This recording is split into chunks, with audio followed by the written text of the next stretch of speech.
നമസ്കാരം. ആനന്ദ് ഇന്റർനാഷണൽ ന്യൂസിലേക്ക് സ്വാഗതം. പ്രധാന വാർത്തകൾ. കുടുംബങ്ങളെയും വിദ്യാർത്ഥികളെയും സീസണൽ വർക്കർമാരെയും ബാധിക്കുന്ന ബ്രിട്ടീഷ് വിസ നിയമങ്ങളിലെ മാറ്റങ്ങൾ പ്രാബല്യത്തിൽ വന്നു. ബ്രിട്ടനിൽ ജോലി ചെയ്യാൻ എത്തുന്നവർ എ ലെവൽ സ്റ്റാൻഡേർഡ് ഇംഗ്ലീഷ് ഭാഷാ പരീക്ഷ പാസ്സാകണമെന്ന നിബന്ധന ജനുവരി വരെ നടപ്പിലാകില്ല. ഡൽഹിയിലുണ്ടായ സ്ഫോടനത്തെ തുടർന്ന് ഇന്ത്യയിലേക്ക് യാത്ര ചെയ്യുന്നവർക്ക് പുതുക്കിയ മുന്നറിയിപ്പുമായി ബ്രിട്ടീഷ് വിദേശകാര്യ വകുപ്പ് രംഗത്ത്. ഇന്ത്യ പാകിസ്ഥാൻ അതിർത്തിയിൽ നിന്നും 10 കിലോമീറ്റർ ചുറ്റളവിൽ സന്ദർശനം അരുതെന്ന് മുന്നറിയിപ്പ്. UK യൂണിവേഴ്സിറ്റിക്ക് സമ്പത്ത് കൊയ്യാൻ സ്റ്റുഡൻസ് റിക്രൂട്ട്മെന്റ് കമ്പനികൾ മലയാളി വിദ്യാർത്ഥികളെ വലിയ തോതിൽ ഇരയാക്കിയെന്ന് റിപ്പോർട്ട്. രോഗികളെ വീടുകളിൽ സന്ദർശിച്ച് ചികിത്സ നൽകുന്ന NHS ജീവനക്കാർക്ക് സെന്റ് ജോർജ് പതാകയോട് അകാരണമായ ഭയമെന്ന് മുതിർന്ന ഉദ്യോഗസ്ഥർ. UK-യിലെ തൊഴിലില്ലായ്മയുടെ നിരക്ക് സെപ്റ്റംബർ അവസാനിക്കുന്ന 3 മാസത്തിൽ 5% ഉയർന്നതായുള്ള കണക്കുകൾ പുറത്ത്. UK-യിൽ കുട്ടികളുടെ സുരക്ഷ ഉറപ്പാക്കുവാനും ആർട്ടിഫിഷ്യൽ ഇന്റലിജൻസ് ഉപകരണങ്ങളുടെ ദുരുപയോഗം ചെയ്യപ്പെടുന്നത് തടയാനുമുള്ള കർശന നിയമം നടപ്പിലാക്കും. ടെക് കമ്പനികൾക്കും ചൈൽഡ് പ്രൊട്ടക്ഷൻ ഏജൻസികൾക്കും AI സാങ്കേതിക വിദ്യകൾ ഉപയോഗിച്ച് ബാലപീഡന ചിത്രങ്ങൾ സൃഷ്ടിക്കാൻ സാധ്യതയുണ്ടോ എന്ന് പരിശോധിക്കാൻ സർക്കാർ അനുമതി നൽകും. തായ്ലൻഡും കംബോഡിയയും ഒപ്പുവെച്ച കോലാലംപൂർ പീസ് അക്കോർഡ്സ് എന്ന സമാധാന കരാർ തായ്ലൻഡ് സസ്പെൻഡ് ചെയ്തു. റദ്ദാക്കിയത് ഏഷ്യൻ പര്യടനത്തിനിടെ ഒക്ടോബർ 2025 US പ്രസിഡന്റ് ഡൊണാൾഡ് ട്രംപിന്റെ സാന്നിധ്യത്തിൽ ഒപ്പുവെച്ച കരാർ. US-മായുള്ള വ്യാപാര കരാറിൽ നിലപാട് ഘടിപ്പിച്ച് വാണിജ്യ വ്യവസായ മന്ത്രി പീയൂഷ് ഗോയൽ. ഇന്ത്യ US-മായി നീതിയുക്തവും തുല്യവും നിഷ്പക്ഷവുമായ വ്യാപാര കരാറാണ് ലക്ഷ്യമിടുന്നതെന്നും കർഷകരുടെയും മത്സ്യത്തൊഴിലാളികളുടെയും ക്ഷീരമേഖലയുടെയും താൽപര്യങ്ങൾക്ക് വിട്ടുവീഴ്ച ചെയ്യില്ലെന്നും മന്ത്രി. വാർത്തകൾ വിശദമായി. കുടുംബങ്ങളെയും വിദ്യാർത്ഥികളെയും സീസണൽ വർക്കർമാരെയും ബാധിക്കുന്ന ബ്രിട്ടീഷ് വിസ നിയമങ്ങളിലെ മാറ്റങ്ങൾ ഇന്നലെ മുതൽ പ്രാബല്യത്തിൽ വന്നു. കുറഞ്ഞ വേതനമുള്ള തൊഴിലാളികളുള്ള ബ്രിട്ടന്റെ അമിതാശ്രയത്വം കുറയ്ക്കുന്നതിനായിട്ടാണ് പുതിയ ഒരുപറ്റം മാറ്റങ്ങൾ കുടിയേറ്റ നിയമത്തിൽ ഹോം ഓഫീസ് കൊണ്ടുവന്നത്. ഒക്ടോബറിൽ പ്രഖ്യാപിച്ച മാറ്റങ്ങൾ 2025-ലും 2026-ലുമായി പടിപ്പടിയായി നടപ്പിലാക്കും. ഈ മാറ്റങ്ങളിൽ ഉൾപ്പെടുന്ന ബ്രിട്ടനിൽ ജോലി ചെയ്യാൻ എത്തുന്നവർ എ ലെവൽ സ്റ്റാൻഡേർഡ് ഇംഗ്ലീഷ് ഭാഷാ പരീക്ഷ പാസ്സാകണമെന്ന നിബന്ധന ജനുവരി വരെ നടപ്പിലാക്കില്ല. അതേസമയം ഇന്നു മുതൽ വിദേശ രാജ്യങ്ങളിൽ നിന്നും UK സ്റ്റുഡന്റ് വിസയ്ക്കായി അപേക്ഷിക്കുന്നവർക്ക് ബ്രിട്ടനിൽ ജീവിക്കുന്നതിനുള്ള ചെലവുകൾ വഹിക്കാൻ കഴിയുമെന്നതിന്റെ തെളിവായി കൂടുതൽ തുകയ്ക്കുള്ള ബാങ്ക് സ്റ്റേറ്റ്മെന്റുകൾ കാണിക്കേണ്ടതായി വരും. ലണ്ടനിലേക്കാണ് വരുന്നതെങ്കിൽ 9 മാസക്കാലത്തേക്ക് പ്രതിമാസം ചുരുങ്ങിയത് 1529 പൗണ്ടെങ്കിലും ഉണ്ടെന്ന് കാണിക്കേണ്ടി വരും. തലസ്ഥാനത്ത് പുറത്താണ് എങ്കിൽ ഇത് പ്രതിമാസം 1171 പൗണ്ടായിരിക്കും. മാത്രമല്ല, ഈ തുക തുടർച്ചയായി 28 ദിവസങ്ങൾ ബാങ്കിൽ ഉണ്ടായിരിക്കുകയും വേണം. കുറ്റകൃത്യങ്ങളിൽ ശിക്ഷിക്കപ്പെട്ടിട്ടുള്ള കുടിയേറ്റക്കാരായ കുറ്റവാളികൾക്ക് വിസ നിരാകരിക്കുന്നുള്ള വ്യവസ്ഥകൾ നവംബർ 11 മുതൽ നിലവിൽ വന്നു. ചില ഗുരുതരമായ കുറ്റകൃത്യങ്ങൾ പങ്കെടുത്തവരെ നിർബന്ധമായും നാടുകടത്തണം എന്നാണ് വ്യവസ്ഥ. 12 മാസത്തെയോ അതിലധികമോ കാലത്തെ കസ്റ്റോഡിയൽ സെന്റൻസ് ലഭിച്ചവർക്ക് ഇനി മുതൽ വിസ നിഷേധിക്കപ്പെടും. ഈ കുറ്റകൃത്യം എത്ര കാലം മുമ്പ് ചെയ്തു എന്നത് പരിഗണിക്കാതെയായിരിക്കും നടപടി. നേരത്തെ 4 വർഷത്തിലെ കുറവ് ശിക്ഷ ലഭിച്ചവർക്ക് വിസയുടെ കാര്യത്തിൽ ചില ഇളവുകൾ നൽകിയിരുന്നു. അതിപ്പോൾ നീക്കം ചെയ്തിരിക്കുകയാണ്. ഡൽഹി റെഡ് ഫോർട്ട് മെട്രോ സ്റ്റേഷന് സമീപമുണ്ടായ സ്ഫോടനത്തെ തുടർന്ന് ഇന്ത്യയിലേക്ക് യാത്ര ചെയ്യുന്നവർക്ക് പുതുക്കിയ മുന്നറിയിപ്പുമായി ബ്രിട്ടീഷ് വിദേശകാര്യ വകുപ്പ് രംഗത്ത്. 13 പേർ മരണമടയുകയും അനേകം പേർക്ക് പരിക്കേൽക്കുകയും ചെയ്ത സ്ഫോടനത്തെ തുടർന്ന് ഇന്ത്യയുടെ ചില പ്രദേശങ്ങൾ സന്ദർശിക്കുന്നതുമായി ബന്ധപ്പെട്ടാണ് മുന്നറിയിപ്പ് നൽകിയിരിക്കുന്നത്. ഉയർന്ന തോതിലുള്ള സുരക്ഷാ ഭീഷണി ഉള്ളതിനാൽ ഈ മുന്നറിയിപ്പെന്നും അവർ വ്യക്തമാക്കുന്നു. ഇന്ത്യ പാകിസ്ഥാൻ അതിർത്തിയിൽ നിന്നും 10 കിലോമീറ്റർ ചുറ്റളവിൽ സന്ദർശനം അരുതെന്നും മുന്നറിയിപ്പിൽ പറയുന്നുണ്ട്. അടച്ചിട്ടിരിക്കുന്ന വാഗ അട്ടാരി അതിർത്തി ഉൾപ്പെടെയാണ് ഇത്. അതുപോലെ പകൽഗാം, ഗുൽമാർഗ്, സോനാമാർ, ശ്രീനഗർ, ജമ്മു ശ്രീനഗർ നാഷണൽ ഹൈവേ എന്നിവിടങ്ങളിലും യാത്ര ചെയ്യരുതെന്നും നിർദ്ദേശത്തിലുണ്ട്. എന്നാൽ ജമ്മുവിലേക്കും ജമ്മുവിൽ നിന്നും വിമാനമാർഗം സഞ്ചരിക്കുന്നതിനും വിലക്കില്ല. അതുപോലെ ജമ്മു നഗരത്തിൽ സഞ്ചരിക്കുന്നതിനും വിലക്കില്ല. ഇംഫാൽ ഉൾപ്പെടെ മണിപ്പൂരിലെ വിവിധ ഭാഗങ്ങളിലും അത്യാവശ്യമെങ്കിൽ മാത്രം യാത്ര ചെയ്യാവൂ എന്നാണ് മുന്നറിയിപ്പിൽ വ്യക്തമാക്കുന്നത്. UK യൂണിവേഴ്സിറ്റികൾക്ക് സമ്പത്ത് കൊയ്യാൻ സ്റ്റുഡന്റ് റിക്രൂട്ട്മെന്റ് കമ്പനികൾ മലയാളി വിദ്യാർത്ഥികളെ വലിയ തോതിൽ ഇരയാക്കി എന്ന റിപ്പോർട്ട്. റിക്രൂട്ട്മെന്റ് കമ്പനികൾ വിദ്യാർത്ഥികൾക്ക് ശുപാർശ ചെയ്ത കോഴ്സുകൾ ഏറ്റവും മുന്നിലുള്ളത് ഡാറ്റാ സയൻസ് ആയിരുന്നു. പഠനം കഴിഞ്ഞാൽ ഒരാൾക്ക് പോലും UK-യിൽ ജോലി സാധ്യത ഇല്ലാത്ത കോഴ്സ് പഠിക്കാൻ ആയിരക്കണക്കിന് മലയാളി വിദ്യാർത്ഥികളാണ് UK-യിൽ എത്തിയത്. ഡിഗ്രി കഴിഞ്ഞാൽ ഉടൻ UK-യിൽ സ്റ്റഡി എന്ന മോഹവാഗ്ദാനത്തിൽ എത്തിയ ഇവർക്കൊക്കെ പഠനശേഷം UK കമ്പനികൾ ജോലിക്കായി അപേക്ഷിക്കുമ്പോൾ മാത്രമാണ് മുൻ തൊഴിൽ പരിചയം ഇല്ലാത്തവരെ മൾട്ടിനാഷണൽ കമ്പനികൾ അഭിമുഖത്തിന് പോലും വിളിക്കില്ല എന്ന യാഥാർത്ഥ്യം തിരിച്ചറിയാനായത്. നിർഭാഗ്യവശാൽ ഡേറ്റാ സയൻസ് പോലെയുള്ള കോഴ്സുകൾ പഠിച്ചവർക്ക് വമ്പൻ സ്ഥാപനങ്ങളിലാണ് ജോലിക്കായി അപേക്ഷിക്കുവാൻ കഴിയുമായിരുന്നുള്ളൂ. അതിനാൽ തന്നെ കോഴ്സ് കഴിഞ്ഞ ബഹുഭൂരിഭാഗം പേരും ആമസോൺ, DHL തുടങ്ങിയ വെയർഹൌസ്, സ്റ്റാൻഡേർഡ് വിച്ച് ഫാക്ടറികൾ, ലോക്കൽ കടകൾ എന്നിവിടങ്ങളിലൊക്കെ ജോലി ചെയ്തു ജീവിക്കേണ്ട ഗതികേടിലാണ്. പോസ്റ്റ് സ്റ്റഡീസ് വിസ കാലാവധി അവസാനിക്കുന്ന 10,000-കണക്കിന് മലയാളി വിദ്യാർത്ഥികൾക്ക് ഇപ്പോൾ തിരിച്ചുപോകലിന് തയ്യാറെടുപ്പിലാണ്. പഠനം കഴിഞ്ഞാൽ ഉടൻ ജോലി എന്ന ഡിഗ്രി അവസാന വർഷ ക്ലാസുകൾ ചെന്ന് കോളേജ് മാനേജ്മെന്റുകൾക്ക് കൈമടക്ക് നൽകി UK സ്റ്റഡീസ് സൗജന്യ ഉപദേശം നൽകിയാണ് ഇത്തരം ഏജൻസികൾ ഡാറ്റാ സയൻസിനും ബിസിനസ് സ്റ്റഡീസിനും MBAയ്ക്കും ഒക്കെ വിദ്യാർത്ഥികളെ ചാക്കിട്ട് പിടിച്ചത്. ഈ കോഴ്സ് കഴിഞ്ഞു ചെല്ലുന്ന വിദ്യാർത്ഥികൾക്ക് നാട്ടിൽ ജോലിക്കായി അപേക്ഷിക്കാൻ പോലും സ്ഥാപനങ്ങളില്ല എന്ന സത്യമാണ് തിരികെയുള്ള യാത്രയിൽ അവരെ മുഖ്യമായും അലട്ടിക്കൊണ്ടിരിക്കുന്നത്. കറുത്ത വർഗക്കാരും ഏഷ്യൻ വംശജരുമായ NHS ജീവനക്കാർക്ക് സെന്റ് ജോർജ് പതാകയുടെ അകാരണമായ ഭയമാണെന്ന് ആരോഗ്യരംഗത്തെ മുതിർന്ന അധികൃതർ പറയുന്നു. രാജ്യത്ത് ആകമാനമുള്ള ഈ പതാകയുടെ സാന്നിധ്യം അവരിൽ ഭയം ജനിപ്പിക്കുകയാണ്. രോഗികളെ അവരുടെ വീടുകൾ സന്ദർശിച്ച് ചികിത്സ നൽകാൻ പോകുമ്പോൾ പോലും ഈ ഭയം ഉണ്ടാകാറുണ്ട് എന്നും NHS ട്രസ്റ്റ് ചീഫ് എക്സിക്യൂട്ടീവുമാരും മറ്റ് അധികൃതരും വ്യക്തമാക്കുന്നു. സീനിയർ മാനേജർമാർ നടത്തിയ അഭിപ്രായ സർവേയിൽ പങ്കെടുത്ത ജീവനക്കാരിൽ 45% പേരും പറഞ്ഞത് NHS ജീവനക്കാർക്ക് നേരെ രോഗികളിൽ നിന്നും പൊതുജനങ്ങളിൽ നിന്നും വിവേചനം അനുഭവിക്കേണ്ടി വരുമെന്ന ആശങ്കയുണ്ട് എന്നാണ്. അടുത്തിടെയായാണ് രാജ്യവ്യാപകമായി തന്നെ വിളക്കുകാലുകളിലും വീടുകളിലും സെന്റ് ജോർജ് പതാക വ്യാപകമായി ഉയർത്തപ്പെട്ടത്. തീവ്ര വലതുപക്ഷ വിഭാഗമായും കുടിയേറ്റ വിരുദ്ധരുമായും ഈ പതാകയ്ക്ക് ബന്ധമുള്ളതിനാൽ അത് എടുത്തു മാറ്റണമോ എന്ന ചർച്ചയും ശക്തമാവുകയാണ്. ആഗസ്റ്റിൽ പതാക നീക്കം ചെയ്യൽ പദ്ധതിയുടെ ഭാഗമായി 2 ദിവസത്തിനുള്ളിൽ 80ഓളം സെന്റ് ജോർജ് പതാകകളും യൂണിയൻ ജാക്കറ്റുകളുമാണ് ടവർ ഹാംലെറ്റിലെ കൗൺസിലിൽ നിന്നും നീക്കം ചെയ്തത്. UK തൊഴിലില്ലായ്മയുടെ നിരക്ക് സെപ്റ്റംബർ അവസാനിക്കുന്ന 3 മാസത്തിൽ 5% ഉയർന്നതായുള്ള കണക്കുകൾ പുറത്ത്. 2020 ഡിസംബർ മുതൽ 2021 ഫെബ്രുവരി വരെയുള്ള കാലയളവിന് ശേഷമുള്ള ഏറ്റവും ഉയർന്ന നിരക്കാണിത്. വിദഗ്ധർ പ്രവചിച്ചതിനേക്കാൾ കൂടുതൽ ഈ വർധന പുതിയ കണക്കുകൾക്ക് ബഡ്ജറ്റിന് മുമ്പുള്ള സാമ്പത്തിക ആശങ്കകൾ വർദ്ധിപ്പിച്ചു. ഓഫീസ് ഫോർ നാഷണൽ സ്റ്റാറ്റിസ്റ്റിക്സ് പ്രകാരം ശരാശരി വേതന വർധനവും കുറയുന്ന പ്രവണതയിലാണ് എന്നും പുറത്തുവരുന്ന വിവരങ്ങൾ നൽകുന്ന സൂചന. കഴിഞ്ഞ വർഷം UK-യിൽ 1,80,000-ലേറെ പേർക്കാണ് ജോലി തെറിച്ചത്. കഴിഞ്ഞ 2 മാസത്തിൽ 64,000 പേർക്ക് തൊഴിൽ നഷ്ടമായി എന്നും ഔദ്യോഗിക കണക്കുകൾ വ്യക്തമാക്കുന്നു. ശിക്ഷാ കാലാവധി പൂർത്തിയാകുന്നതിന് മുമ്പായി അബദ്ധത്തിൽ വിട്ടയച്ച 3 തടവുകാരെയും ഇനിയും പിടിക്കാനായിട്ടില്ല എന്ന റിപ്പോർട്ടിന് മേൽ ഡേവിഡ് ലാമിക്കു നേരെ കടുത്ത വിമർശനം ഉയരുകയാണ്. ജയിലിൽ നിന്നും അബദ്ധത്തിൽ തടവുകാരെ വിട്ടയക്കുന്നത് ഒരു തുടർക്കഥയായി മാറിയതോടെ MP-മാർ ഉയർത്തിയ ചോദ്യങ്ങൾക്ക് ഉത്തരം നൽകവെയാണ് ഈ 3 പേരുടെ കാര്യം ജസ്റ്റിസ് സെക്രട്ടറിയായ ഡേവിഡ് ലാമി സമ്മതിച്ചത്. മറ്റൊരു തടവുകാരനെ പിടികൂടിയോ എന്ന കാര്യത്തിൽ ഉറപ്പില്ലെന്നും അദ്ദേഹം സമ്മതിച്ചു. വെറും 7 മാസ കാലയളവിൽ 91 തടവുകാരെ ഇത്തരത്തിൽ അബദ്ധത്തിൽ വിട്ടയച്ചതായും ലാമി ജനപ്രതിനിധി സഭയിൽ വ്യക്തമാക്കി. അതിൽ ഉൾപ്പെടുന്ന 2 ബ്രിട്ടീഷ് പൗരന്മാരെയും ഒരു വിദേശ പൗരനെയുമാണ് ഇനിയും പിടികിട്ടാനുള്ളത്. എന്നാൽ അക്കൂട്ടത്തിൽ ലൈംഗിക കുറ്റകൃത്യങ്ങൾ ഏർപ്പെട്ടവർ ഇല്ലെന്നും അദ്ദേഹം സ്ഥിരീകരിച്ചു. പോലീസിനെ കീഴടങ്ങാൻ വിസമ്മതിച്ചവരായിരുന്നു അതിൽ നിന്ന് ഒരാളെ തടവിന് ശിക്ഷിച്ചത്. മറ്റൊരാൾ ക്ലാസ് B വിഭാഗത്തിൽപ്പെട്ട മയക്കുമരുന്ന് വിറ്റതിനും മൂന്നാമൻ ഒരു മോഷണവുമായി ബന്ധപ്പെട്ടാണ് ജയിലിലുണ്ടായിരുന്നത്. ഇംഗ്ലണ്ടിലെ എല്ലാ സ്കൂളുകളിലും വിദ്യാർത്ഥികളുടെ ഹാജർ നില ഉറപ്പാക്കാനുള്ള തുടർച്ചയായ ശ്രമങ്ങളുടെ ഭാഗമായി AI-യിൽ സൃഷ്ടിച്ച മിനിമം ഹാജർ ലക്ഷ്യം നടപ്പാക്കുമെന്ന് സർക്കാർ പ്രഖ്യാപിച്ചു. നിലവിൽ പകർച്ചവ്യാധി പൊട്ടിപ്പുറപ്പെട്ടതിനു മുമ്പുള്ള നിലവാരത്തിന് താഴെയായി തുടരുന്ന ഹാജർ നിരക്ക് വർദ്ധിപ്പിക്കുന്നതിനായി ഈ മാസം പ്രധാന അധ്യാപകർക്ക് ടാർഗറ്റുകൾ നൽകും. എന്നാൽ അമിതഭാരമുള്ള സ്കൂൾ അധ്യാപകരിൽ കൂടുതൽ സമ്മർദ്ദം ചെലുത്തുമെന്ന് പറഞ്ഞ അധ്യാപക യൂണിയനുകൾ ഈ നിർദ്ദേശത്തെ തള്ളിക്കളഞ്ഞു. ഹാജർ മെച്ചപ്പെടുത്താൻ സ്കൂൾ ഇതിനകം തന്നെ അക്ഷീണം പ്രവർത്തിക്കുന്നുണ്ട് എന്നതാണ് യാഥാർത്ഥ്യം. പലരും സ്കൂളുകളിൽ ഓരോ ദിവസവും പ്രതീക്ഷിക്കുന്നതിലും അപ്പുറമാണ് ഹാജർ നില എന്നും national association of head teachers general secretary Paul Whiteman വ്യക്തമാക്കി. UK-യിൽ കുട്ടികളുടെ സുരക്ഷ ഉറപ്പാക്കാനും ആർട്ടിഫിഷ്യൽ ഇന്റലിജൻസ് ഉപകരണങ്ങൾ ദുരുപയോഗം ചെയ്യപ്പെടുന്നതിന് തടയുന്നതിനുമുള്ള കർശന നിയമം നടപ്പിലാക്കും. പുതിയ നിയമപ്രകാരം ടെക് കമ്പനികൾക്കും ചൈൽഡ് പ്രൊട്ടക്ഷൻ ഏജൻസികൾക്കും AI സാങ്കേതിക വിദ്യ ഉപയോഗിച്ച് ബാലപീഡന ചിത്രങ്ങൾ സൃഷ്ടിക്കാൻ സാധ്യതയുണ്ടോ എന്ന് പരിശോധിക്കാൻ സർക്കാർ അനുമതി നൽകും. ഇതിലൂടെ ദുരുപയോഗ സാധ്യതകൾ മുൻകൂട്ടി കണ്ടെത്തി തടയാനുള്ള സംവിധാനമാണ് ലക്ഷ്യം വെക്കുന്നത്. പുതിയ നിയമപ്രകാരം AI മാതൃകകളെ തന്നെ നിയന്ത്രണ വിധേയമാക്കുകയും ബാലപീഡന ചിത്രങ്ങൾ സൃഷ്ടിക്കാൻ രൂപകൽപ്പന ചെയ്ത മോഡലുകൾ കൈവശം വെക്കുന്നതിനും വിതരണം ചെയ്യുന്നതിനും നിരോധനം ഏർപ്പെടുത്തുകയും ചെയ്യും. AI അടിസ്ഥാനമാക്കിയുള്ള ബാലപീഡന ചിത്രങ്ങൾ സംബന്ധിച്ച റിപ്പോർട്ടുകൾ കഴിഞ്ഞ 1 വർഷത്തിനിടെ ഇരട്ടിയായി വർദ്ധിച്ചതായി ഇന്റർനെറ്റ് വാച്ച് ഫൗണ്ടേഷൻ വ്യക്തമാക്കി.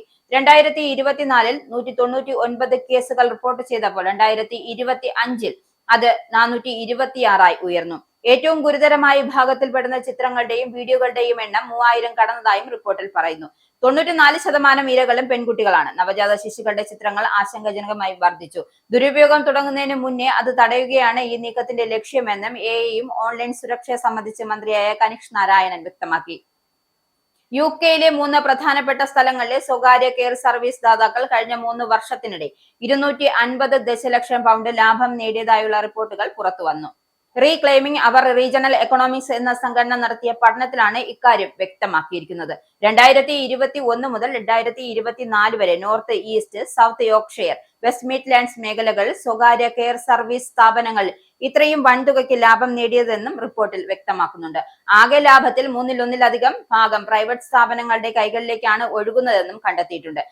സർക്കാർ പൊതുസേവനങ്ങളിൽ നിന്നും എത്ര ലാഭം എടുക്കുന്നു എന്ന് നിയമപരമായ പരിധികൾ നിശ്ചയിക്കണമെന്നും തദ്ദേശ ഭരണ സ്ഥാപനങ്ങൾക്ക് ആർക്കാണ് കരാറുകൾ നൽകിയതെന്ന് കൂടുതൽ വ്യക്തത വേണമെന്നും റിപ്പോർട്ടിൽ ആവശ്യപ്പെട്ടു. US ഗവൺമെന്റ് ഷട്ട്ഡൌൺ അവസാനിപ്പിക്കുന്നതിനുള്ള ധാരണയിൽ US സെനറ്റ് വോട്ടെടുപ്പ് വിജയകരമായി പൂർത്തിയാക്കി. നിലവിൽ ഫെഡറൽ ഏജൻസികൾക്ക് ഫണ്ട് അനുവദിക്കുന്ന ബിൽ നിയമമാകണമെങ്കിൽ ഇനി ജനപ്രതിനിധി സഭയുടെ വോട്ടെടുപ്പിനായി കാത്തിരിക്കണം. സഭയുടെ വോട്ടെടുപ്പിന് ശേഷം പ്രസിഡന്റ് ഒപ്പം ലഭിക്കുന്നതോടെ മാത്രമേ ഷട്ട്ഡൌൺ ഔദ്യോഗികമായി അവസാനിക്കുകയുള്ളൂ. ഈ രാഷ്ട്രീയപരമായ നടപടിക്രമങ്ങൾ പൂർത്തിയാക്കാൻ ഏതാനും ദിവസങ്ങൾ കൂടി വേണ്ടി വന്നേക്കും. എന്നാൽ ഷട്ട്ഡൌൺ അവസാനിച്ചാലും രാജ്യത്തെ വ്യോമ ഗതാഗത സംവിധാനം സാധാരണ നിലയിലേക്ക് മടങ്ങിയെത്താൻ കുറഞ്ഞത് ഒരാഴ്ചയെങ്കിലും സമയമെടുക്കുമെന്നാണ് ഗതാഗത സെക്രട്ടറി ഉൾപ്പെടെയുള്ളവർ മുന്നറിയിപ്പ് നൽകുന്നത്. ഏഷ്യൻ പര്യടനത്തിന്റെ ഒക്ടോബർ 2025 US പ്രസിഡന്റ് ഡൊണാൾഡ് ട്രംപിന്റെ സാന്നിധ്യത്തിൽ തായ്ലൻഡും കംബോഡിയയും ഒപ്പുവെച്ച കോലാലംപൂർ പീസ് അക്കോർഡ്സ് എന്ന സമാധാന കരാർ തായ്ലൻഡ് സസ്പെൻഡ് ചെയ്തു. രാജ്യാന്തര തലത്തിൽ ട്രംപിന് തിരിച്ചടിയാണ് എന്നാണ് വിലയിരുത്തൽ. തായ് സൈനികർ അതിർത്തിയിൽ കുഴിബോംബ് സ്ഫോടനത്തിൽ പരിക്കേറ്റതിനെ തുടർന്ന് തായ്ലൻഡ് ഈ നടപടി സ്വീകരിച്ചത്. കംബോഡിയയുമായുള്ള സൈനിക സംഘർഷം അവസാനിപ്പിക്കാൻ താൻ ഇടപെട്ടിട്ടുണ്ടെന്നും സമാധാനം കൊണ്ടുവന്നെന്നും ട്രംപ് ആവർത്തിച്ച് അവകാശപ്പെട്ടിരുന്നു. ഏഷ്യയിൽ പ്രത്യേകിച്ച് ചൈനയുമായി വർദ്ധിച്ചു വരുന്ന സ്വാധീനം കണക്കിലെടുത്ത് രാജ്യാന്തര ഡീ മേക്കർ എന്ന നിലയിൽ തന്റെ പ്രതിച്ഛായ മെച്ചപ്പെടുത്താൻ ട്രംപിന് ഇതൊരു വലിയ അവസരമായിരുന്നു. എന്നാൽ കരാർ നിലവിൽ വന്ന് ഏതാനും ആഴ്ചകൾക്കുള്ളിൽ തന്നെ അത് സസ്പെൻഡ് ചെയ്യപ്പെടുന്നത് ട്രംപിന്റെ മാധ്യസ്ഥ ശ്രമങ്ങളുടെ സുസ്ഥിരതയെയും ഫലപ്രാപ്തിയെയും ചോദ്യം ചെയ്യുന്നതും അദ്ദേഹത്തിന്റെ നേട്ടങ്ങളെ മങ്ങലേൽപ്പിക്കുന്നതിനും കാരണമായി. സിറിയയുടെ വിജയത്തിന് ആവശ്യമായതെല്ലാം ചെയ്യുമെന്നും US പ്രസിഡന്റ് ഡൊണാൾഡ് ട്രംപ് സിറിയയുടെ ഇടക്കാല പ്രസിഡന്റ് അഹമ്മദ് അഷ്റായുമായി വൈറ്റ് ഹൌസിൽ നടത്തിയ കൂടിക്കാഴ്ചയ്ക്ക് ശേഷമായിരുന്നു പ്രഖ്യാപനം. 6 മാസം മുമ്പ് സൗദിയിലാണ് ഇരുവരും ആദ്യമായി കണ്ടത്. ശക്തനായ നേതാവ് എന്നാണ് സിറിയൻ പ്രസിഡന്റിനെ ട്രംപ് വിശേഷിപ്പിച്ചത്. അൽഖ്വയ്ദ ബന്ധമുണ്ടായിരുന്ന അഷ്റായെ നേരത്തെ US ഭീകരർ പട്ടികയിൽ ഉൾപ്പെടുത്തിയിരുന്നു. 1946-ൽ ഫ്രാൻസിൽ നിന്നും സിറിയ സ്വാതന്ത്ര്യം നേടിയതിനു ശേഷം ആദ്യമായാണ് സിറിയൻ പ്രസിഡന്റ് വൈറ്റ് ഹൌസ് സന്ദർശനം നടത്തുന്നത്. ഇറാൻ പിന്തുണയുള്ള സിറിയയിലെ ബഷാർ അൽ അസദ് ഭരണകൂടത്തെ അട്ടിമറിച്ച് അധികാരം പിടിച്ചെടുത്തോടെയാണ് US-ന് നയമാറ്റമുണ്ടായത്. ആഭ്യന്തര യുദ്ധവും ഉപരോധവും മൂലം ദുരിതത്തിലായ സിറിയയെ കരകയറ്റാനുള്ള ശ്രമങ്ങളുടെ ഭാഗമായാണ് അഷ്റായുടെ US സന്ദർശനം. ഇനി പൗണ്ട്, യൂറോ, ഡോളർ, രൂപ ഇന്നത്തെ വിനിമയ നിരക്ക്. 1 പൗണ്ട് 116.34 ഇന്ത്യൻ രൂപ, 1 pound 1.13 euro, 1 US dollar 88.59 Indian രൂപ, 1 യൂറോ 102.54 ഇന്ത്യൻ രൂപ, 1 pound 1.31 US dollar, 1 Canadian dollar 63.20 Indian രൂപ. ഇനിയൊരു ഇടവേള. Book your Indigo flight tickets easily and safely with Anand Travel. Call UK number 020-8548-4897. Indian cell number 918921120509. Or please mail to info@anandtravel.com. Have a happy journey.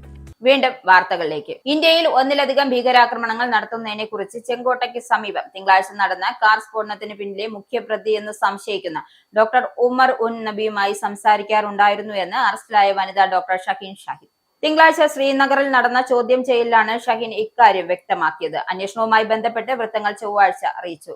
Al ഫലാഗ് medical കോളേജിൽ ജോലി കഴിഞ്ഞ് കാണുമ്പോഴെല്ലാം ഉമർ ഇക്കാര്യം സംസാരിച്ചിരുന്നതായും ഫരീദാബാദ് ഭീകര സംഘത്തിലെ ഏറ്റവും തീവ്ര നിലപാടുള്ള വ്യക്തിയായിരുന്നു ഷക്കീർ പറഞ്ഞതെന്നാണ് വിവരം. അറസ്റ്റിലായ doctor Muzammil Ahmed Ganai, doctor Adeel Majeed Rather, doctor Shaheen Shahid എന്നിവരും ഫരീദാബാദ് ഭീകര സംഘത്തിൽ ഉൾപ്പെടുന്നു. ഭീകര സംഘടനയുടെ ജയ്ഷ മുഹമ്മദിനു വേണ്ടി രാജ്യവ്യാപകമായി ഭീകരാക്രമണങ്ങൾ നടത്താനായി മുസലിനും അദീലും ഉമറും ഏകദേശം 2 വർഷത്തോളമായി അമോണിയം നൈട്രേറ്റ് പോലുള്ള സ്ഫോടക വസ്തുക്കൾ ശേഖരിച്ചു വരികയായിരുന്നുവെന്നും അന്വേഷണ ഉദ്യോഗസ്ഥർ സൂചിപ്പിക്കുന്നുണ്ട്. ബീഹാർ നിയമസഭാ തെരഞ്ഞെടുപ്പിൽ വോട്ടെടുപ്പ് പൂർത്തിയായതിനു പിന്നാലെ കോൺഗ്രസിൽ നിന്നും രാജിവെച്ച് മുൻ കേന്ദ്രമന്ത്രി ഡോക്ടർ ഷക്കീൽ അഹമ്മദ്. രാജി തീരുമാനം ബീഹാറിൽ പാർട്ടിയുടെ വിജയ സാധ്യതകളെ ബാധിക്കാതിരിക്കാനാണ് വോട്ടെടുപ്പ് അവസാനിക്കുന്നതുവരെ കാത്തിരുന്നതെന്നും അദ്ദേഹം വ്യക്തമാക്കി. വലിയ ദുഃഖത്തോടെയാണ് പാർട്ടിയുടെ പ്രാഥമിക അംഗത്വത്തിൽ നിന്നും രാജിവെക്കുന്നതെന്നും കോൺഗ്രസ് അധ്യക്ഷൻ മല്ലികാർജുൻ ഖാർഗെയെ രാജിക്കത്തിൽ ഷക്കീർ അഹമ്മദ് അറിയിച്ചു. നേരത്തെ തന്നെ രാജിവെക്കാൻ തീരുമാനിച്ചിരുന്നു എങ്കിലും തിരഞ്ഞെടുപ്പിന് മുമ്പ് ഒരു തെറ്റായ സന്ദേശം പ്രചരിക്കരുതെന്നും താൻ കാരണം പാർട്ടിക്ക് 5 വോട്ട് പോലും നഷ്ടപ്പെടരുതെന്നും കരുതിയാണ് വോട്ടെടുപ്പ് പൂർത്തിയാകുന്നതിന് ശേഷം പ്രഖ്യാപനം നടത്തുന്നതെന്നും അദ്ദേഹം കൂട്ടിച്ചേർത്തു. 5 തവണ MLA-യും MP-യുമായിരുന്ന അഹമ്മദ് തന്റെ തീരുമാനത്തിന് കാരണം പാർട്ടിയിലെ ചില വ്യക്തികളുമായുള്ള വ്യക്തിപരമായ അഭിപ്രായ വ്യത്യാസങ്ങളാണെന്നും അല്ലാതെ പാർട്ടിയുടെ പ്രത്യയശാസ്ത്രത്തോടുള്ള വിയോജിപ്പല്ലെന്നും അദ്ദേഹം കൂട്ടിച്ചേർത്തു. US-ഉമായുള്ള വ്യാപാര കരാറിൽ നിലപാട് ഘടിപ്പിച്ച് വാണിജ്യ വ്യവസായ മന്ത്രി പീയൂഷ് ഗോയൽ. ഇന്ത്യ US-ഉമായി നീതിയുക്തവും തുല്യവും നിഷ്പക്ഷവുമായ വ്യാപാര കരാറാണ് ലക്ഷ്യമിടുന്നതെന്നും കർഷകരുടെയും മത്സ്യത്തൊഴിലാളികളുടെയും ക്ഷീരമേഖലയുടെയും താൽപര്യങ്ങൾ വിട്ടുവീഴ്ച ചെയ്യില്ലെന്നും മന്ത്രി പറഞ്ഞു. ഇന്ത്യയും US-ഉം തമ്മിൽ ഉഭയകക്ഷി വ്യാപാര കരാറിനായുള്ള ചർച്ചകൾ പുരോഗമിക്കുകയാണെന്നും അദ്ദേഹം വ്യക്തമാക്കി. ഇന്ത്യയുടെ താൽപര്യം മുൻനിർത്തി ഒരു വ്യാപാര കരാറിനായി ശ്രമം തുടരുകയാണ്. അതേസമയം നമ്മുടെ കർഷകരുടെയും മത്സ്യത്തൊഴിലാളികളുടെയും തൊഴിലാളികളുടെ ക്ഷീര കർഷകരുടെയും താൽപര്യങ്ങൾക്ക് വിട്ടുവീഴ്ച ചെയ്യില്ല. നീതിയുക്തവും തുല്യവും നിഷ്പക്ഷവുമായ കരാറാണ് ആഗ്രഹിക്കുന്നതെന്നും 2025 ഉദ്യോഗസ്ഥ സമാഗമത്തിൽ പങ്കെടുക്കവേ മന്ത്രി പീയൂഷ് ഗോയൽ വ്യക്തമാക്കി. മത്സ്യബന്ധന മേഖലയ്ക്ക് US-ൽ നിന്നും ഉയർന്ന തീരുവ ഈടാക്കുന്നത് മൂലം റഷ്യ പോലുള്ള ഒരു പുതിയ വിപണികൾ ഇന്ത്യ ഉറ്റുനോക്കുന്നതായും അദ്ദേഹം കൂട്ടിച്ചേർത്തു. ഇന്ത്യ US വ്യാപാര കരാറിനായി ചർച്ചകൾ പുരോഗമിച്ചു കൊണ്ടിരിക്കുകയാണ്. ഇതുവരെ 5 റൗണ്ട് ചർച്ചകളാണ് പൂർത്തിയാക്കിയത്. ദിവസങ്ങളായി ചികിത്സയിൽ തുടരുകയായിരുന്ന മുതിർന്ന ബോളിവുഡ് നടൻ ധർമ്മേന്ദ്ര ആശുപത്രി വിട്ടു. വീട്ടിൽ ചികിത്സ തുടർന്നാൽ മതി എന്ന ഡോക്ടർമാരുടെ നിർദ്ദേശത്തെ തുടർന്നാണ് മുംബൈ ബ്രീച്ച് കാൻഡി ആശുപത്രിയിൽ നിന്നും ഡിസ്ചാർജ് ആയത്. പിതാവിന്റെ നില മെച്ചപ്പെടുകയാണെന്നും തെറ്റായ വാർത്തകൾ പ്രചരിപ്പിക്കുന്നത് അവസാനിപ്പിക്കണമെന്നും മകൾ ഇഷ സമൂഹ മാധ്യമങ്ങളിലൂടെ പറഞ്ഞിരുന്നു. ഭാര്യയും നടിയുമായ ഹേമ മാലിനിയും ഇക്കാര്യം ആവശ്യപ്പെട്ടിരുന്നു. ധർമ്മേന്ദ്ര അന്തരിച്ചതായുള്ള വാർത്തകൾ പ്രചരിച്ചതിന് പിന്നാലെയായിരുന്നു ഇത്. 89-കാരനായ താരത്തെ ശ്വാസതടസ്സത്തെ തുടർന്ന് ഒരാഴ്ച മുമ്പാണ് ആശുപത്രിയിൽ പ്രവേശിപ്പിച്ചത്. ഡിസംബർ 8-ന് 90-ാം ജന്മദിനം ആഘോഷിക്കാനിരിക്കെയാണ് അസുഖബാധിതനായത്. വ്യവസായ സംരംഭകർക്ക് സൗഹാർദ്ദപരവും അനുകൂലവുമായ അന്തരീക്ഷം ഒരുക്കുന്ന ഈസ്റ്റ് ഓഫ് ഡൂയിങ് ബിസിനസിൽ കേരളം രാജ്യത്ത് ഒന്നാമത്. തുടർച്ചയായി 2ാം തവണയാണ് വ്യവസായ സൗഹൃദ റാങ്കിൽ കേരളം രാജ്യത്ത് ഒന്നാമതെത്തുന്നത്.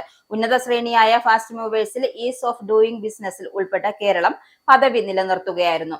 കേരളത്തിനുള്ള പുരസ്കാരം വ്യവസായ മന്ത്രി പി രാജീവ് കേന്ദ്രമന്ത്രി പീയൂഷ് ഗോയലിൽ നിന്നും ഏറ്റുവാങ്ങി. കേരളത്തെ മന്ത്രി പീയൂഷ് ഗോയൽ യോഗത്തിൽ പ്രത്യേകം അഭിനന്ദിച്ചു. കഴിഞ്ഞ വർഷം കേന്ദ്ര സർക്കാർ ആവശ്യപ്പെട്ട പരിഷ്കാരങ്ങൾ 91% കേരളം പൂർത്തീകരിച്ചതെങ്കിലും ഇത്തവണ 99.3% പരിഷ്കാരങ്ങളും പൂർത്തിയാക്കാൻ നമുക്ക് സാധിച്ചു. ഈ ബിസിനസ് ആക്ഷൻ റിഫോംസിനെ നിക്ഷേപകരുടെ പരാതികൾ പരമാവധി കുറയ്ക്കാൻ സാധിച്ചതായും കേരളത്തിന്റെ മുന്നേറ്റത്തിൽ സുപ്രധാന ഘടകമായി. ഒപ്പം കഴിഞ്ഞ വർഷം ബിസിനസ് ഓറിയന്റഡ് 2 മേഖലകളിലാണെന്നും കേരളം ഒന്നാമതെത്തിയെങ്കിലും ഇത്തവണ 4 മേഖലയിൽ 1ാം സ്ഥാനം കൈവരിച്ചു. കേരളത്തിനൊപ്പം ദക്ഷിണേന്ത്യയിൽ നിന്നും ആന്ധ്രാപ്രദേശും കർണാടകയും ഫസ്റ്റ് മൂവർ കാറ്റഗറിയിൽ ഉൾപ്പെടുന്നുണ്ട്. എന്നാൽ തമിഴ്നാട്, ഗുജറാത്ത് പോലുള്ള സംസ്ഥാനങ്ങൾ 2ാം നിരയിലാണ് ആബ്സ്ട്രേസ് കാറ്റഗറിയിൽ ഉൾപ്പെടുന്നത്. അഡ്വാൻസ്ഡ് ടെക്നോളജി നിക്ഷേപ മേഖലയായി ലോകമാകെ നമ്മുടെ കേരളത്തെ കാണുന്ന ഈ ഘട്ടത്തിൽ ഈ നേട്ടം കൂടുതൽ നിക്ഷേപം ആകർഷിക്കാൻ നമ്മളെ സഹായിക്കുമെന്ന പ്രതീക്ഷയിലാണ് സംസ്ഥാന സർക്കാർ. കേന്ദ്ര വാണിജ്യ വ്യവസായ മന്ത്രാലയം തയ്യാറാക്കുന്ന ഈസ് ഓഫ് ഡൂയിങ് ബിസിനസ് പട്ടികയിൽ 2020 കേരളം 28ാം സ്ഥാനത്തായിരുന്നു. 2021 13 പടികൾ കയറി കേരളം 15ാമത് എത്തി. 2022-23 വർഷത്തെ പട്ടികയിൽ ഒറ്റയടിക്ക് 14 പടികൾ കയറിയാണ് കേരളം അഭിമാനകരമായ നേട്ടം സ്വന്തമാക്കിയത്. PM ശ്രീ പദ്ധതി നിർത്തിവെക്കുന്ന കാര്യം ചൂണ്ടിക്കാട്ടി കേന്ദ്രത്തിന് കത്തയക്കുന്നത് നീട്ടിക്കൊണ്ടു പോകുന്നതിൽ CPIക്ക് അതൃപ്തി. ഇന്നലെ ചേർന്ന CPI സെക്രട്ടേറിയറ്റ് നിർവാഹക സമിതി യോഗങ്ങളിൽ ഇക്കാര്യം ഉയർന്നു. ബോധപൂർവം കത്ത് വൈകിപ്പിക്കുകയാണോ എന്ന സന്ദേഹം പാർട്ടിക്കുണ്ട്. കത്തയക്കാൻ മന്ത്രിസഭാ യോഗം തീരുമാനിച്ചിട്ടുണ്ട്. 2 ആഴ്ച പിന്നിടുകയാണ്. ഇന്ന് ചേരുന്ന മന്ത്രിസഭാ യോഗത്തിൽ ഇക്കാര്യം ഉന്നയിക്കാനുള്ള തീരുമാനം CPI എടുത്തിട്ടില്ല.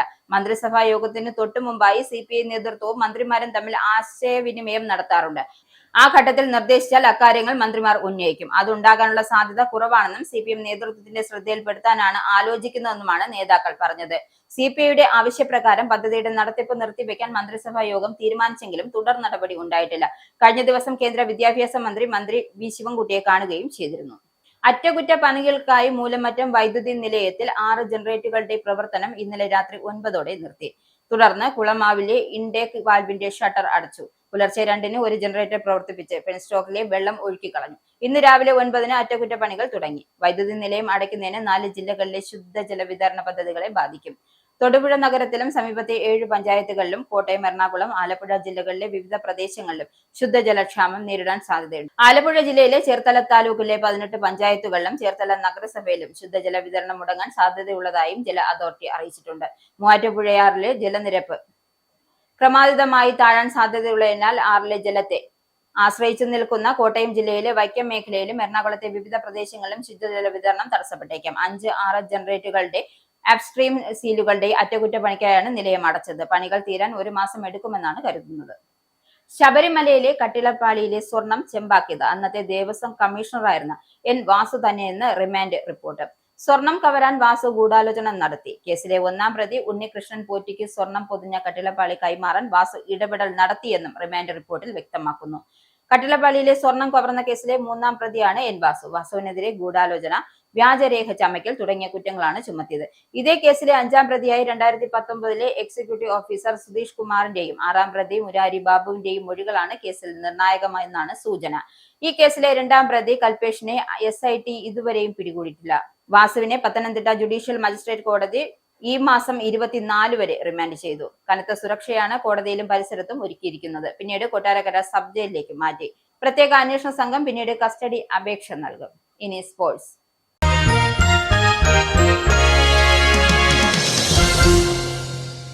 ഇന്ത്യ-ഓസ്ട്രേലിയ T20 പരമ്പര അവസാനിച്ചതിന് പിന്നാലെ ക്രിക്കറ്റ് ലോകം ഏറ്റവും കൂടുതൽ ചർച്ച ചെയ്തത് ടീമിന്റെ ഓപ്പണർ സ്ഥാനത്ത് നിന്നും സഞ്ജു സാംസണെ മാറ്റിയതിനെ കുറിച്ചായിരുന്നു. വൈസ് ക്യാപ്റ്റൻ ശുഭ്മാൻ ഗില്ലിന് ടീമിൽ അവസരമൊരുക്കാൻ സഞ്ജുവിനെ മധ്യനിരയിലേക്ക് മാറ്റിയതിനെ മുൻ താരങ്ങളടക്കം വിമർശിച്ചു.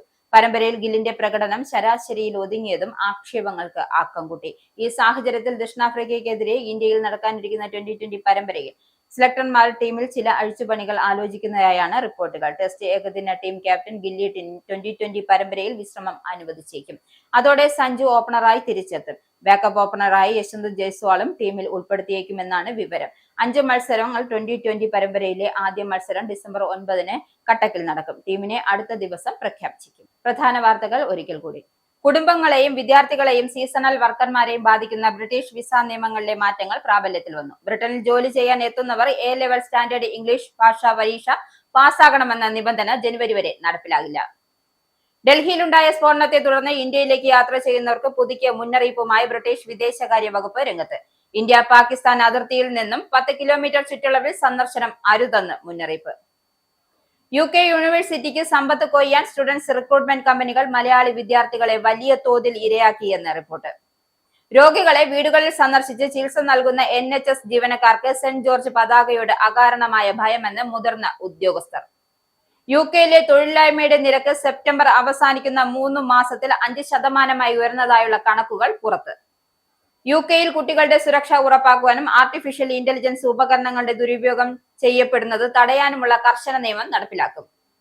ടെക് കമ്പനികൾക്കും ചൈൽഡ് പ്രൊട്ടക്ഷൻ ഏജൻസികൾക്കും AI സാങ്കേതിക വിദ്യകൾ ഉപയോഗിച്ച് ബാലപീഡന ചിത്രങ്ങൾ സൃഷ്ടിക്കാൻ സാധ്യതയുണ്ടോ എന്ന് പരിശോധിക്കാൻ സർക്കാർ അനുമതി നൽകും. തായ്ലൻഡും കംബോഡിയയും ഒപ്പുവെച്ച കോലാലംപൂർ പീസ് അക്കോർഡ്സ് എന്ന സമാധാന കരാർ തായ്ലൻഡ് സസ്പെൻഡ് ചെയ്തു. റദ്ദാക്കിയത് ഏഷ്യൻ പര്യടനത്തിനിടെ ഒക്ടോബർ 2025 US പ്രസിഡന്റ് ഡൊണാൾഡ് ട്രംപിന്റെ സാന്നിധ്യത്തിൽ ഒപ്പുവെച്ച കരാർ. US-ഉമായുള്ള വ്യാപാര കരാറിൽ നിലപാട് ഘടിപ്പിച്ച് വാണിജ്യ വ്യവസായ മന്ത്രി പീയൂഷ് ഗോയൽ. ഇന്ത്യ US-ഉമായി നീതിയുക്തവും തുല്യവും നിഷ്പക്ഷവുമായ വ്യാപാര കരാറാണ് ലക്ഷ്യമിടുന്നതെന്നും കർഷകരുടെയും മത്സ്യത്തൊഴിലാളികളുടെയും ക്ഷീരമേഖലയുടെയും താൽപര്യങ്ങൾക്ക് വിട്ടുവീഴ്ച ചെയ്യില്ലെന്നും മന്ത്രി. ഈ ബുള്ളറ്റിൻ സമാപിക്കുന്നു. നന്ദി, നമസ്കാരം.